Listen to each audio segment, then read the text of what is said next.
ఎందరో త్యాగమూర్తుల త్యాగఫలం ఆంధ్ర రాష్ట్రం. నేడు ఆంధ్రప్రదేశ్లో ప్రజలు సుఖ సంతోషాలుగా ఉన్నారా? ప్రస్తుతం ప్రజల మధ్య ఉన్న కులాల కుంపట్లు ఎవరి కోసం? చంద్రయాన్ రాకెట్ యుగంలో కూడా వర్ణ విభేదాలు దేనికి సంకేతాలు? రాజకీయ పార్టీల నేతలు ఏం చెప్తున్నారు? నేటి కాలంలో ప్రపంచాన్ని శాసించే మన యువత మేధాశక్తి ఏం కోరుకుంటుంది? తెలుసుకోవాలంటే ఆంధ్ర యువగలం. ప్రజల మాటే మా నోట.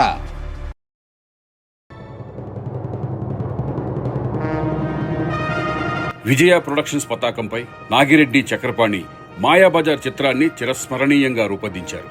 దర్శకుడు కేవీ రెడ్డి మాయాబజార్ చిత్రాన్ని అపూర్వంగా, అనూహ్యంగా, అనితర సాధ్యంగా తెలుగు తెరపై ఓ సెల్యులాయిడ్ కావ్యంలా మలిచారు. మాయాబజార్ సినిమాకు పింగళి నాగేంద్రరావు అద్భుతమైన మాటలను అందించారు. ఛాయాగ్రాహకుడు మార్కస్ బాట్లే ఈ సినిమాను నవరసభరితంగా తెరమీద చూపించారు. ఘంటసాల సంగీత దర్శకత్వంలో ఈ చిత్రంలోని పాటలు ఈ తరం ప్రేక్షకులను కూడా ఆకట్టుకుంటున్నాయి. శ్రీకృష్ణుడిగా ఎన్టీ రామారావు గారు, ఘటోద్గజుడిగా ఎస్వి రంగారావు గారు, శశిరేఖగా సావిత్రి గారు, అభిమన్యుడిగా అక్కినేని నాగేశ్వరరావు గారు ఆయా పాత్రలను సజీవంగా మన ముందు నిలబెట్టారు. మళ్లీ తెర మీద మాయాబజార్ తెలుగు సినిమా రంగంలో నాటికి నేటికి ఏనాటికి ఓ క్లాసిక్. మాయాబజార్ సినిమా విడుదలై నేటికి 68 సంవత్సరాలు.